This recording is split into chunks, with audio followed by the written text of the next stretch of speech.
Good morning and welcome back. I know you're all thrilled that we are here in town. Great to be back. Thankful to be joined today by our newest Democratic Caucus Leadership Representative, Stephen Horsford from Nevada. You'll hear from him shortly, and of course, Vice Chair Ted Lieu. Throughout the August district work period, the number one thing that we heard from our constituents was a concern about rising costs, especially the skyrocketing costs of health care. Thanks to Republicans' Big Ugly Bill, which became law earlier this summer, over 15 million Americans are now getting kicked off of health care. On top of that, 24 million Americans who buy their health insurance through the Affordable Care Act will see those costs go up by as much as 75%. These might sound like big numbers, but they have very real consequences. Your neighbor might not be able to pay for the cancer treatment that they desperately need, or someone in your family might struggle to pay for the prescription drug costs that are rising on a daily basis. And we need to remember how we got here. Donald Trump and House Republicans manufactured this healthcare crisis because they decided to put profits over people and to give billionaire buddies tax breaks at the expense of working families. Republicans claim to care about the economy, but Donald Trump promised to lower costs on day one, and the American people are still seeing right through their lies. Our constituents deserve better, and that's why Democrats are doing everything in our power to expose the truth about Republicans' cruel agenda that puts Americans' health care at risk and to hold this administration accountable at every turn. Now I'll turn it over to Vice Chair Ted Lieu. Thank you, Chairman Aguilar. Under the policies of Donald Trump and House Republicans, prices have gone up, up, and up. The latest inflation report shows that core CPI rose by the highest it's been since the last 6 months. Energy prices have gone up. Electricity is skyrocketing in a number of areas, more than doubling the pace of inflation in some of these areas. We know food prices have gone up. For example, 1 pound of beef has gone up 12.8% in the last 6 months. 1 pound of chicken breast has gone up nearly 6% in the last 6 months. And if you want to finance a new car with a car loan, it's gone up about $400 in the last 6 or 7 months. And what is Donald Trump and House Republicans doing about it? Nothing. In fact, House Republicans today on the Judiciary Committee are holding a hearing on European laws in Europe that govern what Europeans can say about speech. That's what they're talking about, instead of addressing inflation or the Epstein files. And then Trump's tariffs are going to make these costs even worse. We're asking House Republicans and Donald Trump to focus on what the American people want, which is to bring down costs. We know, as Chairman Aguilar said, healthcare costs are going to skyrocket as well. Because of this big, ugly bill, you're going to have deep cuts to Medicaid, as well as the ACA, and an additional $500 billion to Medicare. We saw today that the Trump administration is trying to rebrand the big, ugly bill. Turns out you cannot rebrand crap, right? You can call it fecal matter, you can call it poo. End of the day, it's still crap. And that's because the big, ugly bill has massive cuts to health care, largest in U.S. history. And in exchange, they give really large tax breaks to billionaires and millionaires, including a new yacht tax. Try rebranding that.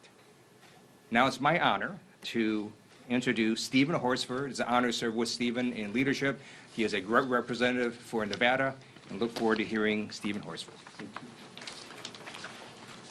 Well, thank you very much. It's great to join Chairman Aguilar and Vice Chair Lieu for their tremendous leadership. Thank you for including me in today's press conference.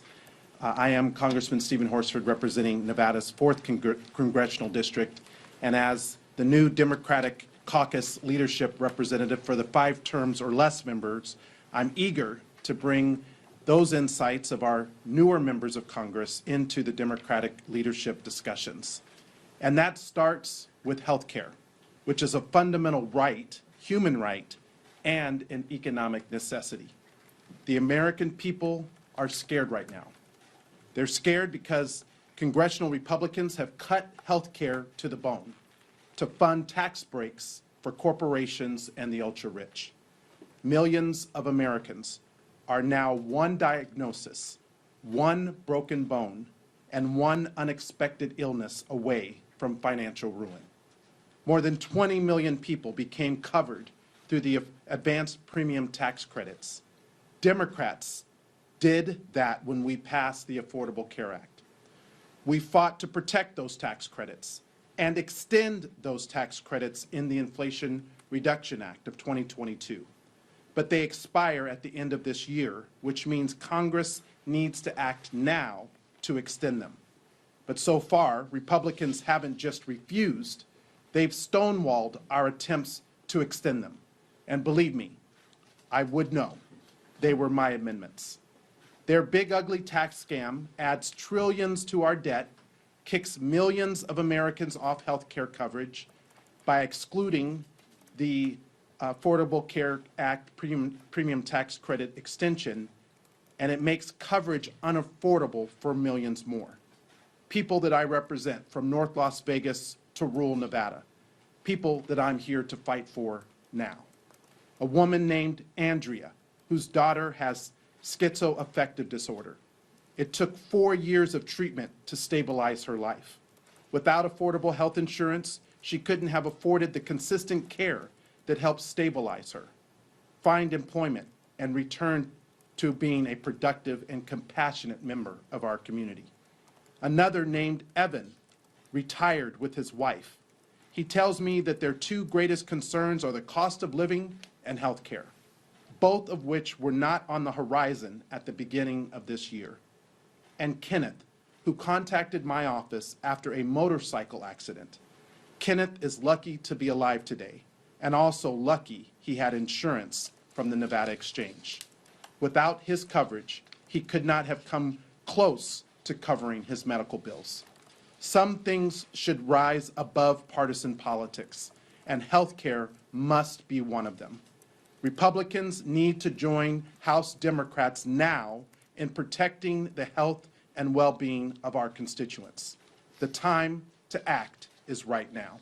I look forward to working with Chairman Aguilar, Vice Chair Liu, and all of our leadership to make sure health care remains at the top of our priority of what we're fighting for on behalf of the American people. I yield back. Thank you, Stephen. Happy to field questions for Vice Chair Liu and Mr. Horsford. Go ahead. Hello, thank you.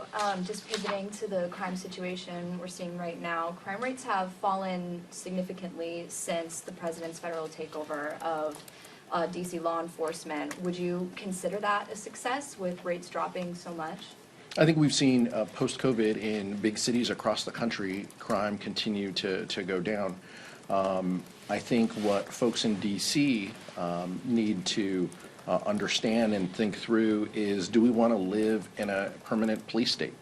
And I think that that's an important piece of how Americans are thinking through. Is someone, and I'll defer to Vice Chair Liu, who saw this close to our homes in Los Angeles. What the administration did is illegal and wrong. If they want to protect the federal assets, they can. I don't think spreading mulch or picking up trash in the mall is exactly what the National Guard had in mind. And so we'll continue to ensure that public safety is a top priority. It has been for the House Democratic Caucus. If someone was serious about public safety, though, they wouldn't pardon 1,500 insurrectionists on day one who committed crimes. If someone was serious about public safety, you wouldn't submit a budget that cut cops' grants and programs to local law enforcement across this country by hundreds of millions of dollars. If you were serious about public safety, you would do that. You would support local law enforcement carrying out their jobs and duties. That's how the House Democratic Caucus feels. Vice Chair Liu? Sure. Local law enforcement deals with crime. And what House Republicans did is they cut millions of dollars from cops grants to local law enforcement. So you have to fund local law enforcement, and then you can reduce crime. If you want a police state with military folks running around all over the place, well, sure, that's going to reduce crime, but that's not the free and open society we in America want to live in. I'm sure there's really low crime in North Korea because they have military troops all over the place. That's not the society we want. The United States military is designed to fight foreign adversaries, not designed to be unleashed on the American people. Nick? Just want to ask about government funding, since that deadline's coming up in a few weeks. What would get Democrats to yes on a continuing resolution? Bipartisan spending bill that meets the needs of the American public. We've been clear in that. I've talked from this podium about the work that I've done with appropriators and Ranking Member Rosa DeLauro. If Republicans were serious about a spending plan, they would work with Democrats in order to meet those needs. Time and time again, we are seeing priorities that are out of line with what the American people want, including what they released this weekend in gutting health care within the labor age bill that is coming before the Appropriations Committee and was marked up in the subcommittee yesterday. So that gives us huge concern. But Republicans know that they need to work with us, and we stand ready to do that. If they want a shutdown, then they have the ability to put one forward. If Donald Trump and House Republicans want to shut down, they can. But it's not going to be because of Democrats. We're at the table, we're working, and we want to find solutions. Thank you, Mr. Chair. NFL season kicks off tomorrow.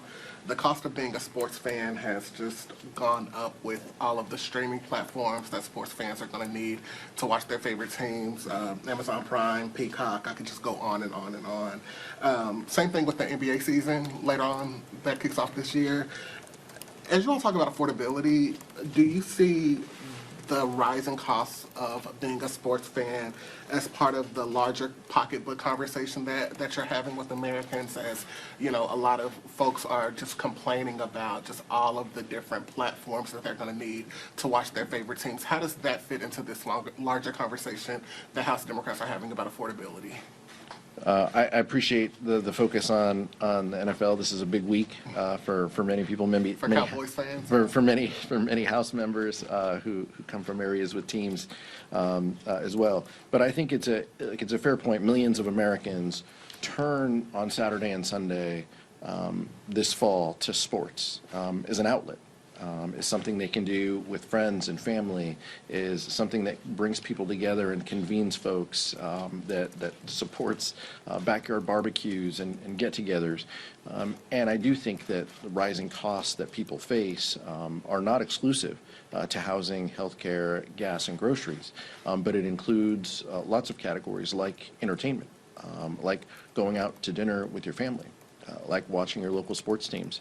And I think that's something that we have to be mindful of as well. Many of these media companies are buying each other up and raising costs along the way. Many of them are cutting deals with sports teams to have their own networks, or at least they were a decade ago. That model's changed a little bit. We need to be mindful of that and the role that we play in improving that rate structure to ensure that people have that outlet and that opportunity to convene and get together. As a Browns fan, Ted Lieu has no comment. Thank you, sir. I'm wondering if you could just react to what Vice Chair Lieu mentioned earlier in the presser about this rebrand by Republicans of they're calling it the One Big Beautiful Bill. Now they're calling it the Working Families Tax Cut. Do you see that as a surrender on where the sentiment is about that bill right now? I mean, what Republicans don't understand is it's not the language, it's not the title of the bill that people are objecting to. It's the substance. It's that this is bad policy and people see through that. There's not enough lipstick you can put on this pig to make that any better looking. That's the concern that the American public has. And so after months and months touting their one big ugly bill, now they want to pivot. They can send J.D. Vance across the country. They can spend millions of dollars on a marketing campaign. It's not going to change the fact that over 15 million people are going to lose their health care coverage as a result of their bill. It's not going to change the fact that energy costs are going to rise, healthcare premiums are going to rise very soon to the American public as a result of their bill. It's scary and it's shocking that they feel changing some of the language associated with it is going to give them a lifeline, but that's just not the case. I am not aware of many working families that buy yachts. And so this big, ugly bill has this new yacht tax break that is so good that Forbes magazine published an article where a consultant for billionaires said, quote, "too good to be true," referring to that yacht tax break. So what we're talking about really is not tax breaks mostly for ordinary Americans. It's really weighted towards the top 1%. And if you look at the CBO scoring, the lowest income bracket actually has a taxes increase over the life of this bill. So that's what this bill actually does. And I'll just add, as a member of the Ways and Means Committee, we actually had a Ways and Means field hearing in Las Vegas at the end of July, at the beginning of the district work period, the Friday before the district work period. And they came to try to sell their one big beautiful bill. And what came out of that hearing is that any benefits for working people are temporary and capped, while the benefits for the very wealthy and big corporations are permanent and have no caps. Whether it's no tax on tips or overtime, workers feel betrayed when they're promised something during a campaign, and then when they find out about the details of it and realize that it either doesn't apply to them or it's not what was promised, it's actually a betrayal of the American public who believed that they were going to get relief from this big ugly bill.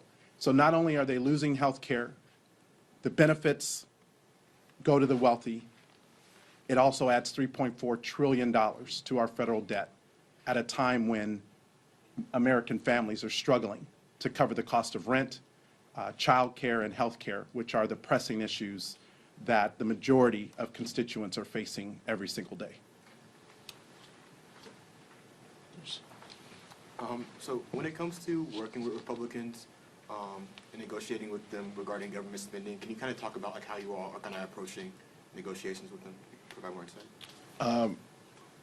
Rosa DeLauro, on our side, ranking member of Appropriations, leads those discussions with her counterpart, Chair Tom Cole. They will continue to have conversations, as will members of the leadership team with their counterparts.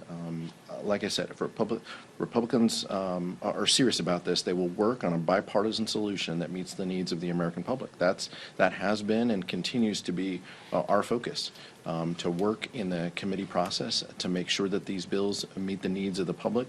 That has not been the case. House Republicans have advanced bills that don't do that, and it's unfortunate, but Ranking Member DeLauro will lead those conversations for House Democrats, working closely with Leader Jeffries.